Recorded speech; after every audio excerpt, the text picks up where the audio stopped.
Okay. Ladies and gentlemen, it's a great pleasure to welcome you to the press conference of the Lissitzky Foundation. We are glad that it's finally the moment to announce our foundation. First of all, because it's a technical operation, I would love to point out that we have a time difference between recording and transmitting of some 20 seconds. If you have a Google login, then you can use your chat function and you can chat, you type in your questions.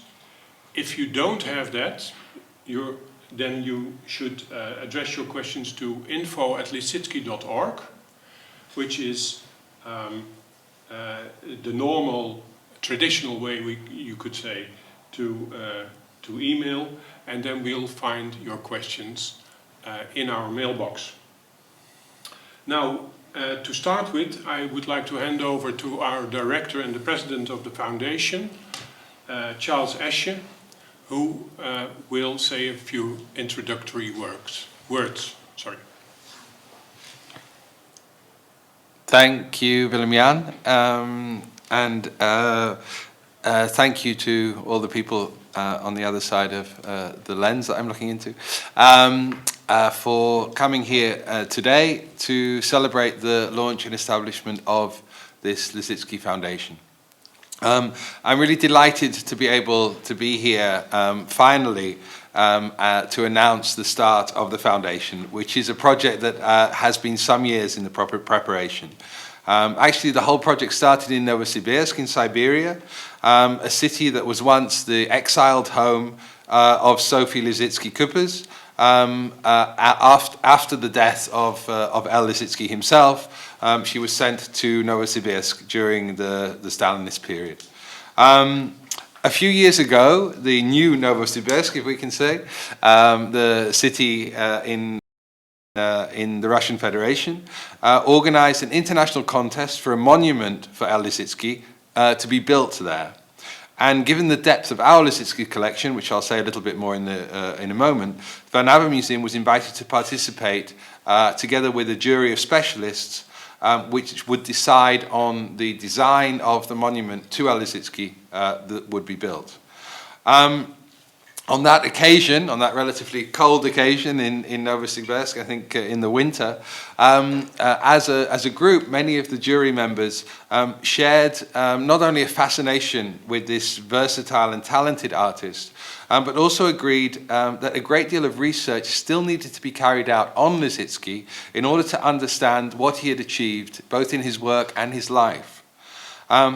Because after all, it is the extraordinary potential of Lissitzky's work as an artist, often seen predominantly as an artist, but also somebody who was busy in many other fields. And I think this is one of the most significant aspects of his work that we need to explore and to emphasize. As a designer, as a networker, as a teacher, even sometimes as a cultural ambassador for the early Soviet Union, as somebody who wanted to build a world through art, and to allow art to build the world, that in a way reflects the contemporary situation much more accurately perhaps than many people understand that Soviet avant-garde today.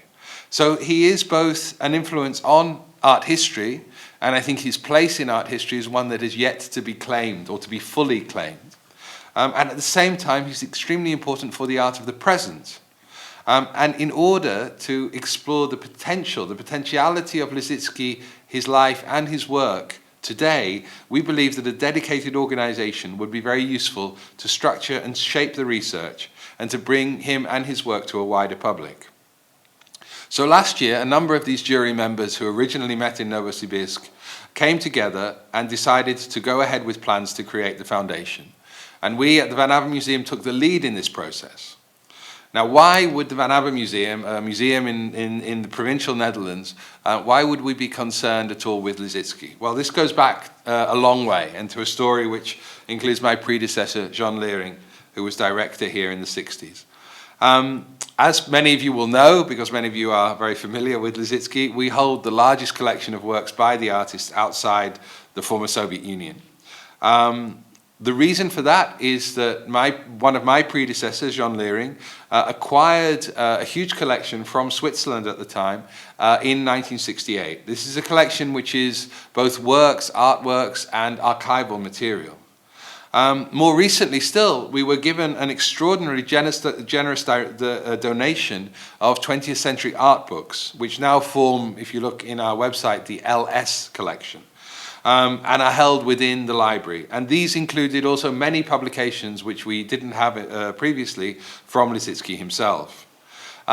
These two bodies of work and a couple of individual acquisitions which have been made in the meantime meant that we feel a special responsibility for El Lissitzky here in Van Abbe. But the fact that we hold this substantial archive is not the only reason to start the work of the Lissitzky Foundation involved in its establishment. Ever since I came to Van Abbe Museum now 10 years ago, Lissitzky has been one of the pivotal figures, I think, for my understanding and to some extent remaking of this institution, of the Van Abbe Museum itself. He's been pivotal not only as a historical figure, who of course played a crucial role in shaping the Russian and the early Soviet avant-garde, but also as a biography of what in many ways could be seen as a contemporary artist avant la lettre.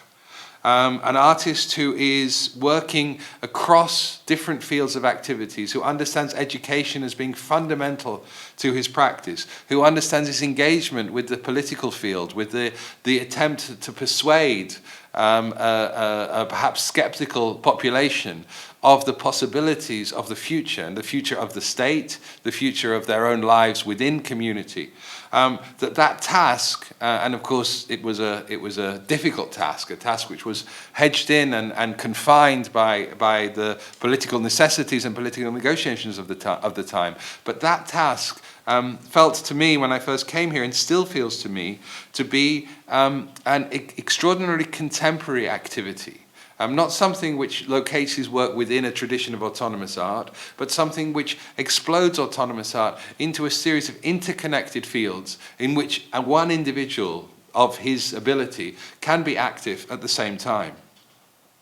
And this to me seems to allow us, and his example seems to allow us to explore the relationship between and modern art and what we are beginning to understand as the period of contemporary art which we now live in much more subtle, nuanced ways than one succeeded the other.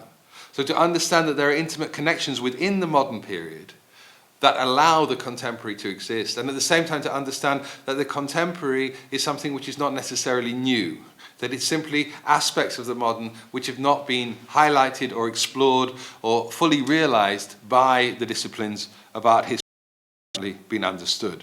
So we have a less clear chronology, and Lissitzky is one of the figures, perhaps one of the figures more than any other within the Soviet avant-garde, that actually allows us to complicate the chronology and understand that there are certain people, or were certain people in the modern period, understanding art in very different ways from the modernist paradigm. Indeed, many of the contemporary artists that we work with have responded to his life and work, Lissitzky's life and work, in ways that have also made Lissitzky the core of much of our activity in the institution. The museum, Van Abbe Museum, is interested in the kinds of questions that Lissitzky himself and many contemporary artists were asking. The relationships between ethics and aesthetics, the relationships between art and society, the relationships between autonomy and use. And for this reason, we have, as a simple example, made two large-scale El Lissitzky exhibitions in the recent past. One, which was called Lissitzky Plus, tried to look at the artist in terms of his own, his contemporary social and political history. The Soviet Union, but also his travels in Western Europe. And the other exhibition was called Lissitzky Kabakov, and brought together two artists that bracket the Soviet experiment from 1917 to 1991. Bracket this experiment in a remarkable exhibition, which also, I'm pleased to say, was the first time that the Lissitzky work went back to Russia had been made originally. So given our engagement with Lissitzky and the Soviet avant-garde, we feel that this foundation will help us to become a center of expertise in this field for Western Europe in the future. We are truly touched and overwhelmed by the huge response of artists, designers, photographers, art historians, and journalists to our invitation for this online conference. It is clear that what we suspect, and ourselves feel to be true, is indeed true. Many people still care about the work of Lissitzky and find inspiration in it for today. We are therefore grateful to everyone who has helped us with advice on how to organize a project like this, logistically, legally, and financially, who have taken care of the first costs to establish the foundation. Now, today, the foundation is born. And yet, we need to learn how to work, how to walk, and how to work. We hope that you will help us to take the first steps with us, and will participate in this collective effort to promote the work and the example of this inspiring and intriguing artist. Thank you all for joining us today. We are happy to answer any questions, not only today, but also by email later on. And now it gives me great pleasure to introduce and to hand over to Tatiana Goretcheva from the Tretyakov Gallery in Moscow, and later also to Willem-Jan Renders from our museum, who will further introduce some of the tasks of the foundation and to answer any other questions that you might have. Thank you very much indeed. Thank you, Charles. Questions are coming in by email already. I don't see any questions coming in through YouTube yet, but maybe they will appear soon. Now I think it's the moment to hand over to Tatiana, who especially came to Eindhoven to introduce with me our Lissitzky Foundation. So, Tatiana, please, the floor is yours. Thank you. As you know, one of our main goals is to work out the catalogue raisonné. But it's very laborious and complicated, and it will take a lot of time. As a start, I see our goal to make possible a complete bibliography of research on Lissitzky, and I would like to see this list alive and replenished, not only by our efforts. Therefore, I appeal to scientists all over the world. You can links or names of your investigations. This is a real problem.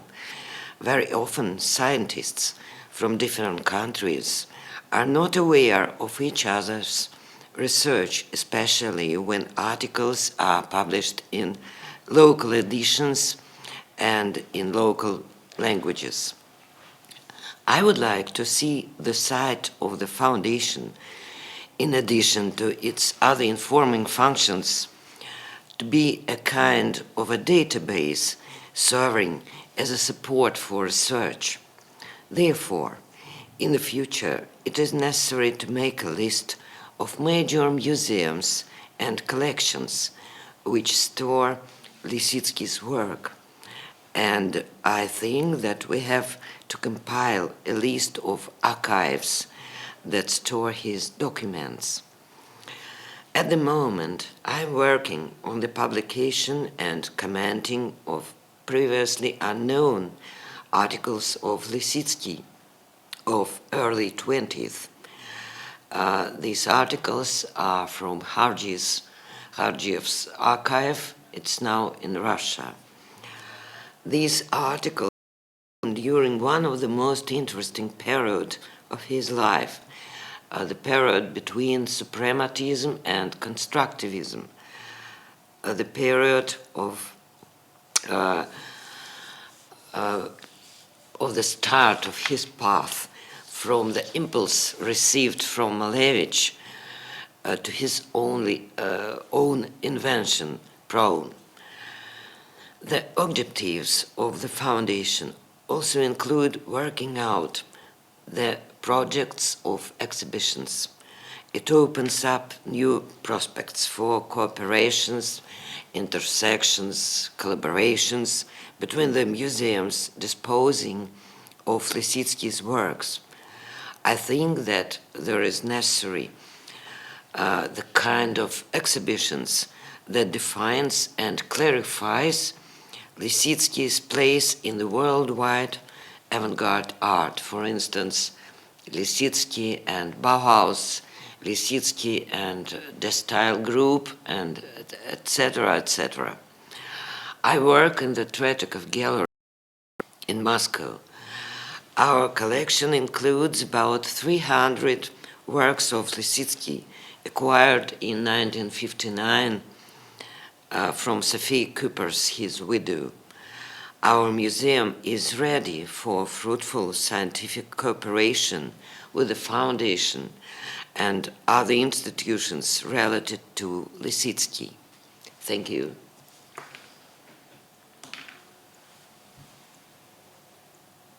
Thank you, Tatiana.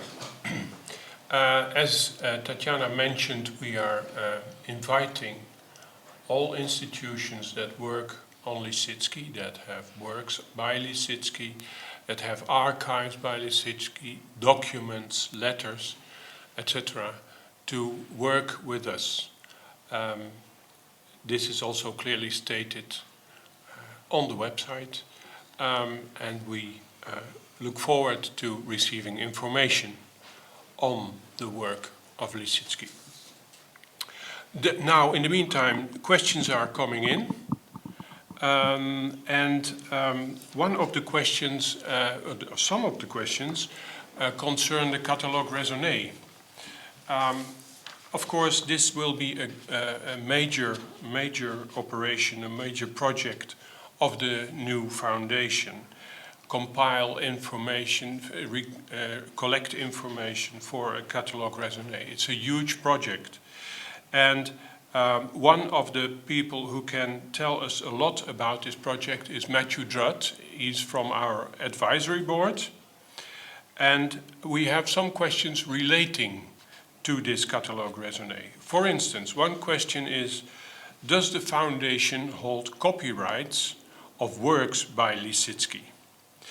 And another question is, if you have a work that's presumably by Lissitzky or presumed to be by Lissitzky, how do you see why should it be? How can you see what are the significant things to establish whether it's a work by Lissitzky? So these two questions I would like to ask online through Skype to Matthew Drutt, who is a member of our advisory board, and we'll ask him if he can answer these two questions. Thank you, Willem-Jan. As to the question of copyright, we have on our advisory board two attorneys, one of whom is a specialist in issues. I don't believe that the foundation holds the copyright for Lissitzky's works. I think that may still be with the family or have been assigned to one of the like Vaga that represent artists in publication. But that's not a central issue insofar as it is a fundamental legal question that is not gray. I simply don't know because I haven't concerned myself with the issue of copyright per se. What I have concerned myself with is the process through which one determines the authenticity or lack of authenticity of a work of art. And the first thing I want to say, the foundation will not be issuing certificates of authenticity for works submitted for the catalogue raisonné. Issuing certificates has become a business in the Russian avant-garde of rather specious quality and value. The project of the catalog raisonné, in determining the authenticity of works, it's kind of like I look at this as a three-legged stool. It begins with connoisseurship. It continues with science, and it continues with provenance, chain of custody. You could turn that around and say, first of all, you look at the history of ownership of something. When did this appear? Where did it appear? Has it ever been published? Is the source of origin traceable back to the artist's studio? In many, many cases with works of Russian art, it's very difficult to trace it that far back, but that's part of our task and part of the reason that we're not rush headlong into a project to create a definitive catalog of the artist's work. The second part, and I want to echo my colleague Tatiana Goryacheva's comment about conservation, is the need to test paper, pigments, and other materials used to make work, and to test those on the basis of conclusions reached by different institutions and laboratories that have worked on this artist. Because the fact is that each institution keeps its own set of unique records in terms of pigment samples, paper samples, and you need to compare those results. You can't go to one lab, you can't go to two. Usually you need to go to 3 or 4 and make comparative results on the values, because conservation, which is a science, is no more precise than science itself. There are different conclusions reached and different opinions based on the same materials when the appearance of a certain kind of color, cadmium red, a certain titanium white, these sorts of things first appeared in use in Europe, in Russia, in other parts of the world. So that's a process. I think that's a process of cooperation that will probably be the easiest, because already in working in advance of the launch of the foundation, in speaking with conservators at institutions who have substantive holdings of Lissitzky's work, the idea of having a common database of information of conservation material is very appealing. It's helpful for their collections. It's helpful to the Catalog Raisonné project. And it's certainly helpful in general in terms of how one goes about authenticating works or not in the Russian avant-garde. Because I'm of the opinion that what we know about the Russian avant-garde is still only a very partial piece of a much bigger puzzle, because of the need to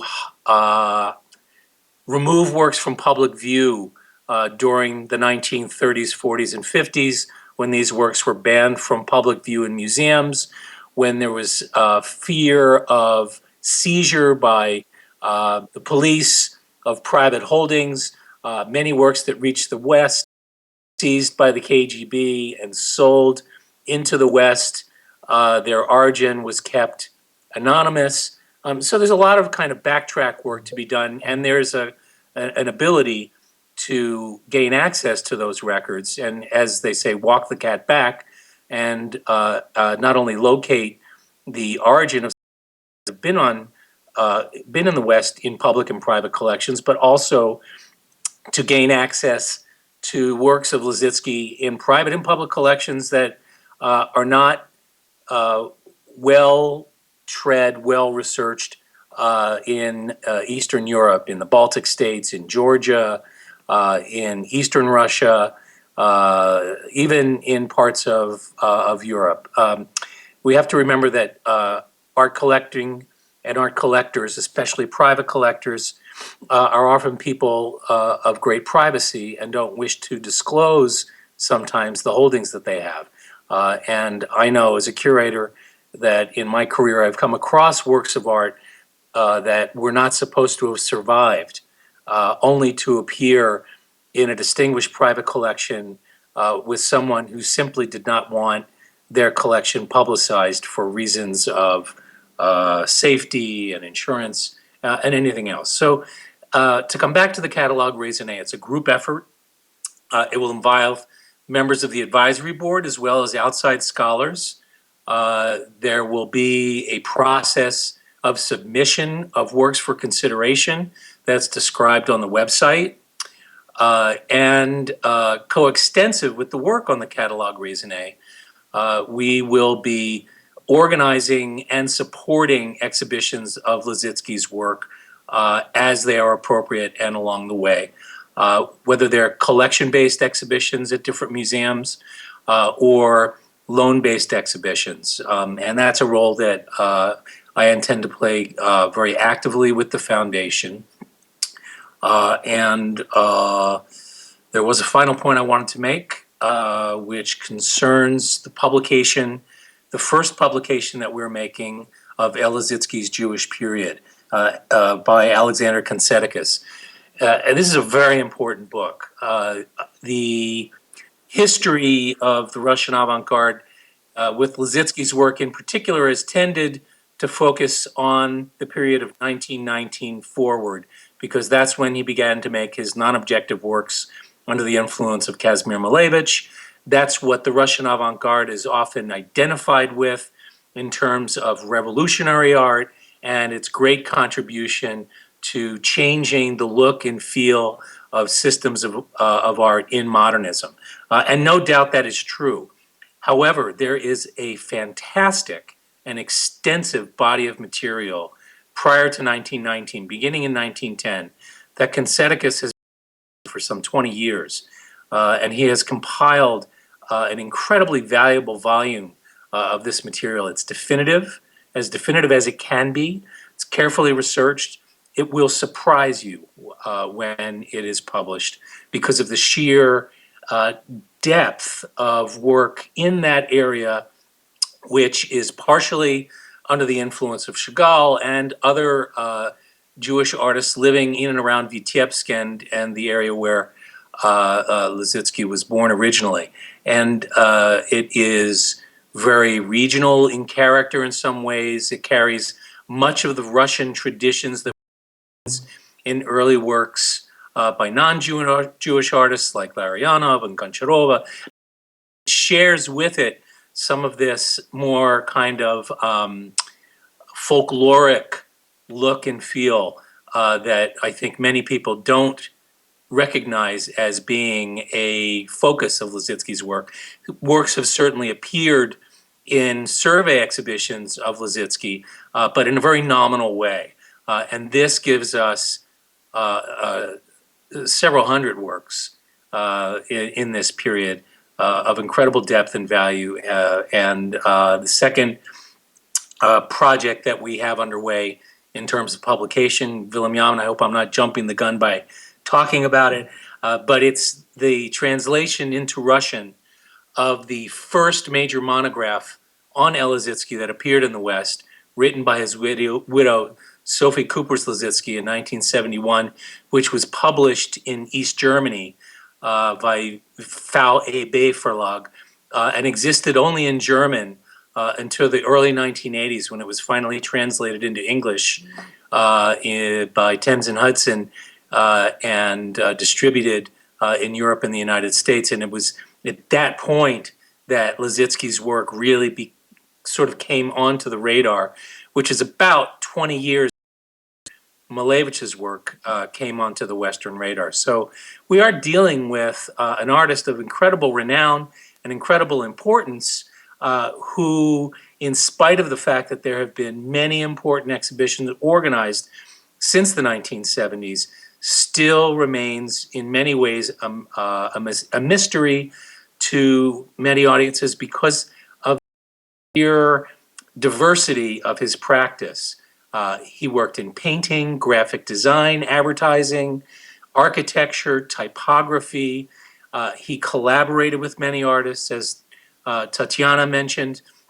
The subject of collaboration is an important one with Lissitzky, and one that we intend to investigate, both his collaborations in Russia and his collaborations with artists in the West.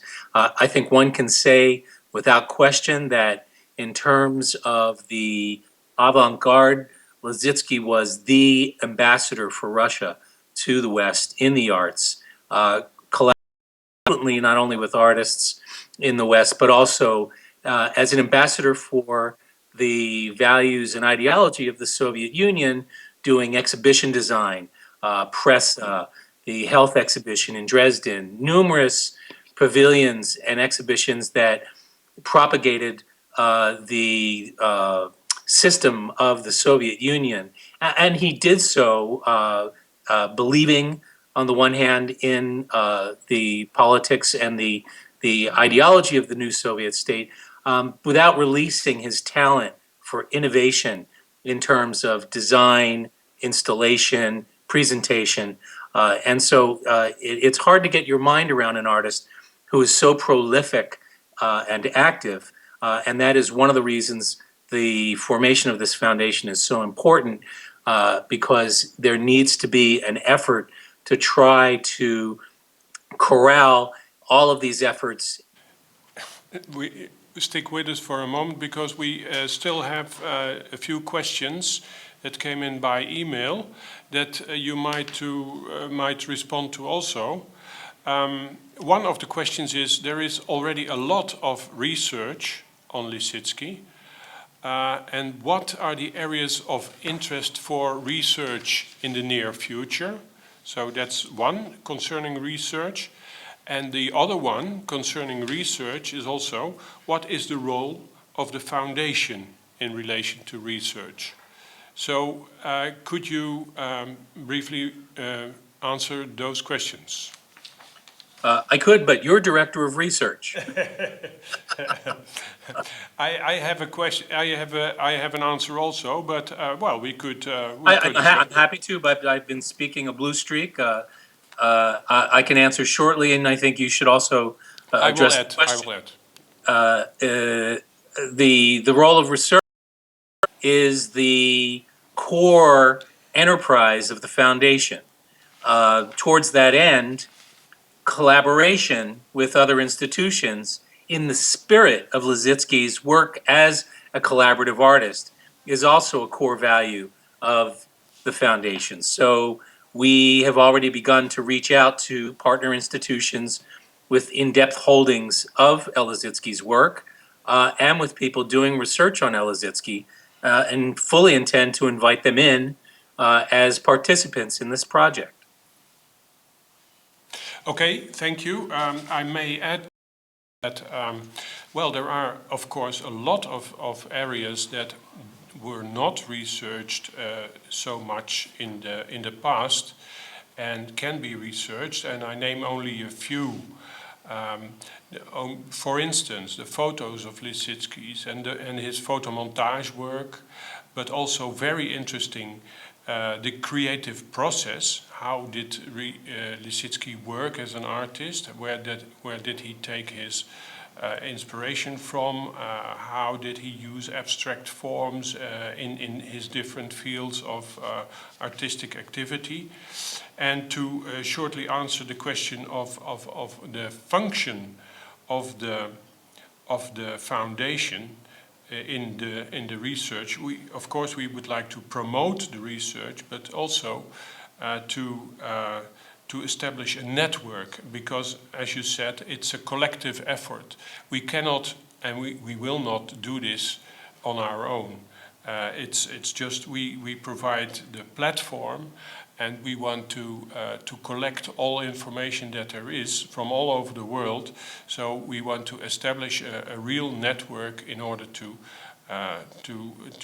know more about these inspiring artists. Maybe Tatjana, maybe you can add something about the research question. Well, I can add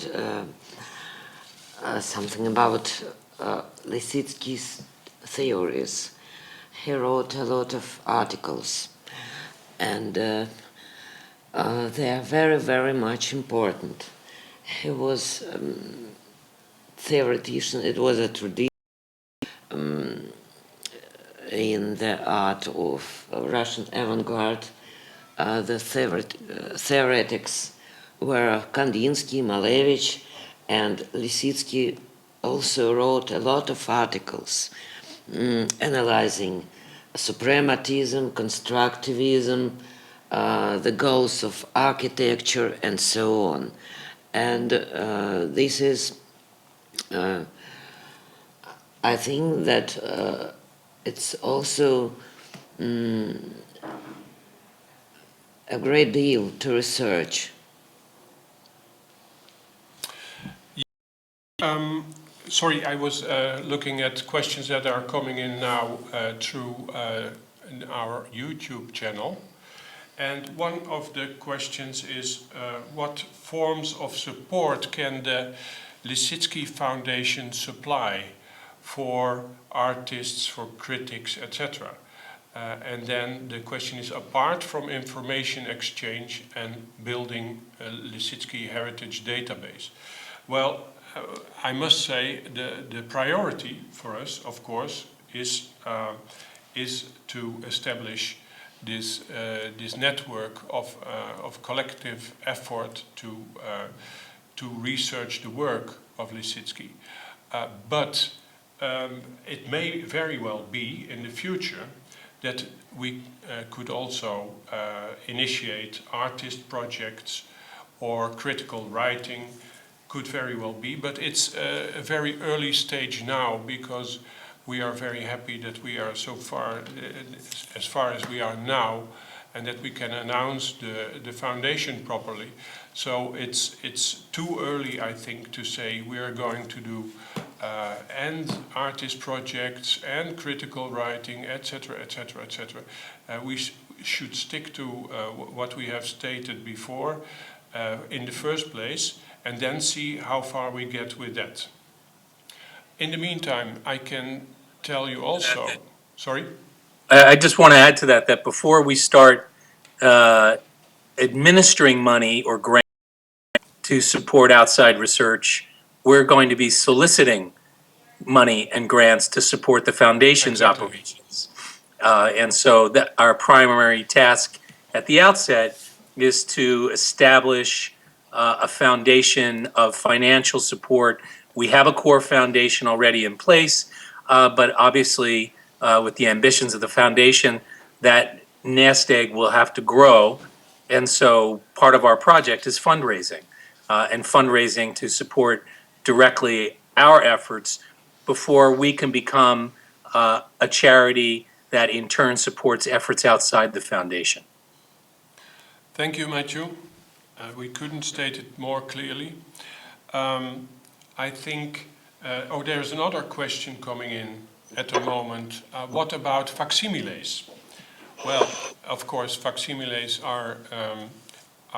is not the real work of art, but it is, facsimiles are very important to show what and to spread around the work and to show what they are. And in a sense, facsimiles can show more at the moment of details, for instance, of a work of art than can the original work. For instance, if you have a drawing and it may not be exposed to very much light, and you have a very high resolution photograph, then you can look at the photograph and zoom in the smallest detail. So facsimiles, they play a role. We as a museum also did some models. These are of course not facsimiles, but they are a stage further. And I say about that we took Lissitzky's advice very serious. In a sense that what he says in his printing portfolio of The Victory Over the Sun, that he will not finish the project, but we can go on with it. We took that very seriously, and this is what our motto for the work of Lissitzky in general is. It's stated very shortly, you could say, I am not going to do this, you can do this. So there is a lot to be done, not only in research, but also artistically with the work of Lissitzky. It can be very inspiring, and we also hear a lot from artists that his work is still very inspiring. Tatjana, can you add to that? And I can add about facsimiles that me personally published the facsimile of Almanac Unavis. The cover almanac was made by L. Lissitzky, and there were articles Malevich, Lissitzky, and Malevich's pupils in Vitebsk in this almanac, a lot of illustrations, and I know what is that this work is very important for the Lissitzky age, because we have only 2 copies in the world of this almanac. One in Moscow in the Tretyakov Gallery and one in the private collection. And when we published facsimiles, it makes available many of works. So there is definitely a role for facsimiles, and we can use the facsimiles, but we can also take the creation process a bit further. It is Tatjana mentioned the Universe Almanac, and it is especially very revealing to be able to take a facsimile, which is very beautifully done, and see how this actual almanac was, because you get a feeling of the document as it was at the time. I think we have lost Matthew now, but we are trying to get him back. There was also a question, but it was already answered, I think. Does the foundation issue Lissitzky's issue certificates for Lissitzky's work, for works by Lissitzky? And the short answer is no, we don't. We are involved in the Catalogue Raisonné project, and our only decision in the future will be to establish whether we will include the work in question or not. So we are not issuing certificates. Then we are looking for other questions. Are there any other questions? Matthew, do you have something to add? No. Okay. I think we've addressed the basic and fundamental mission of the foundation and identified what our priorities are going forward and what our process is. And I think we've had some good questions.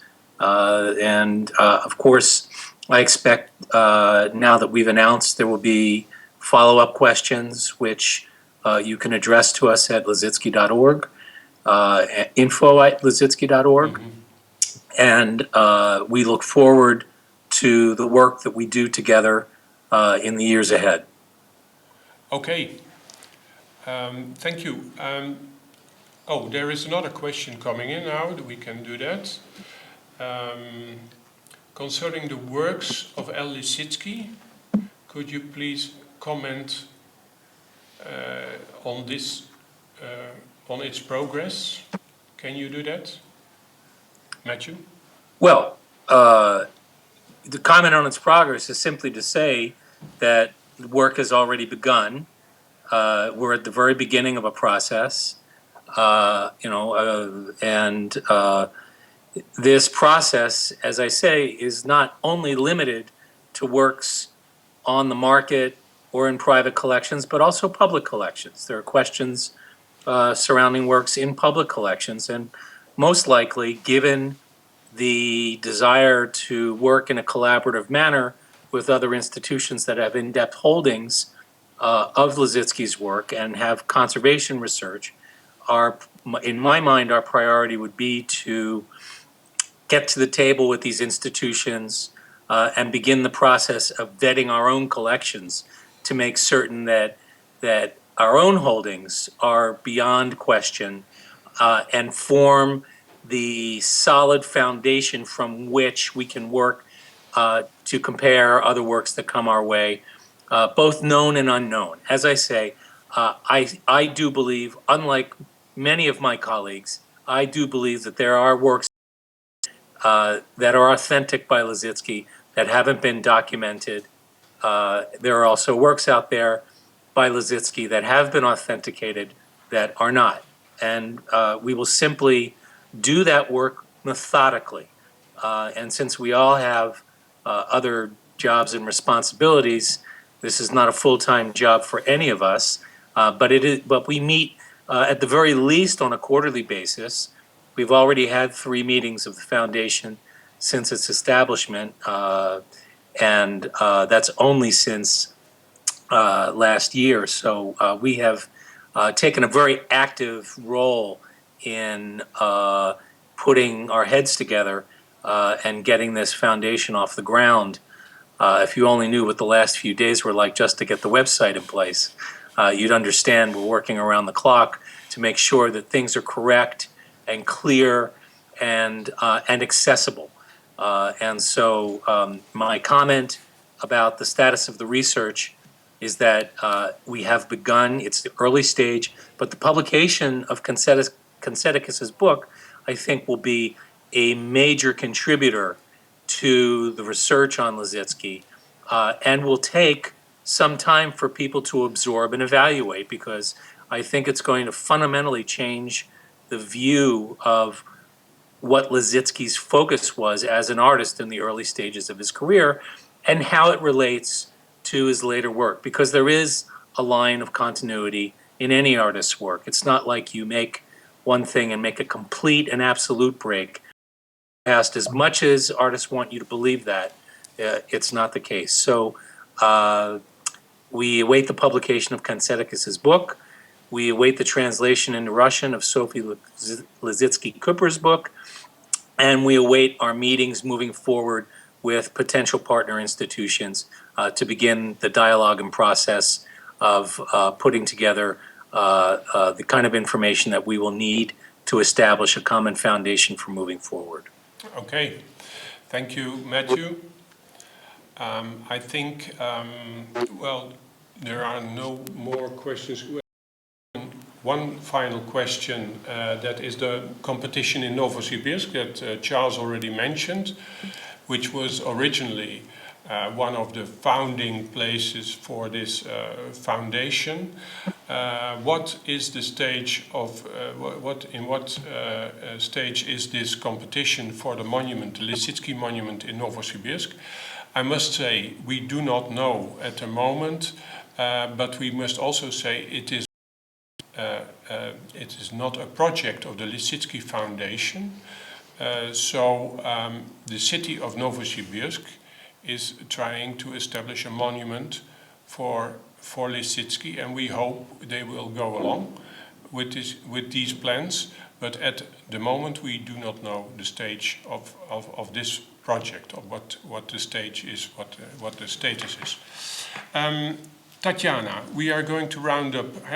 Do you have any final remarks for our viewers online? Only congratulations, you, me, and other members of Foundation. It burns, and I congratulate everybody. Yes, and me too. I think we will have some champagne afterwards. We are very glad that after some 2 years of preparation, that it's finally happened, and of course we are open for further information, as we said, and we want to really establish the network. So we hope to be in contact with everyone enthusiastic about the work of Lissitzky, and of course the website will function as a center for that. We thank you very much for your attention all over the world. We were surprised that so many people were interested.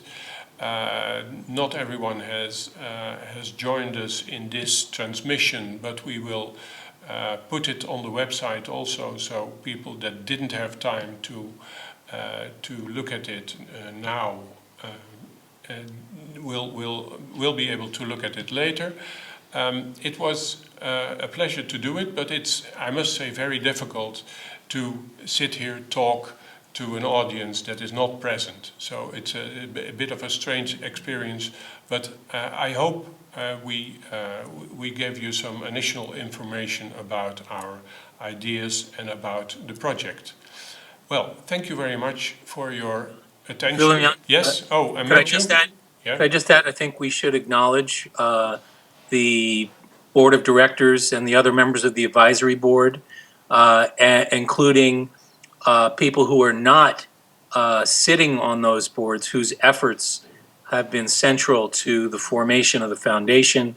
So to Alexander Konsetikis, Alexander Lisov, our colleagues on the advisory board, Gordon Hausman and Karen Sanig, our legal advisors, Avner Kramer, who's treasurer of the foundation, and also to Amir Kabiri, one of our main supporters, and to Nick Ilgin, one of our main mentors and sources of guidance and advice.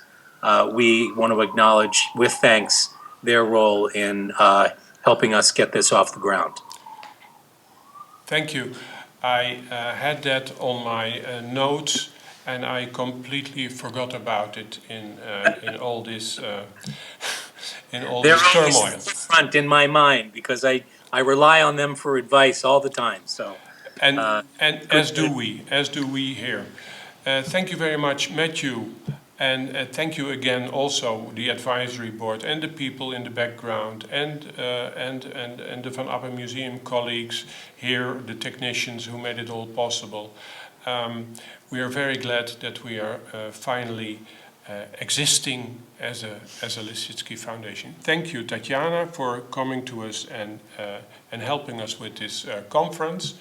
And well, thank you all. Hope to be in contact with you soon. Thank you.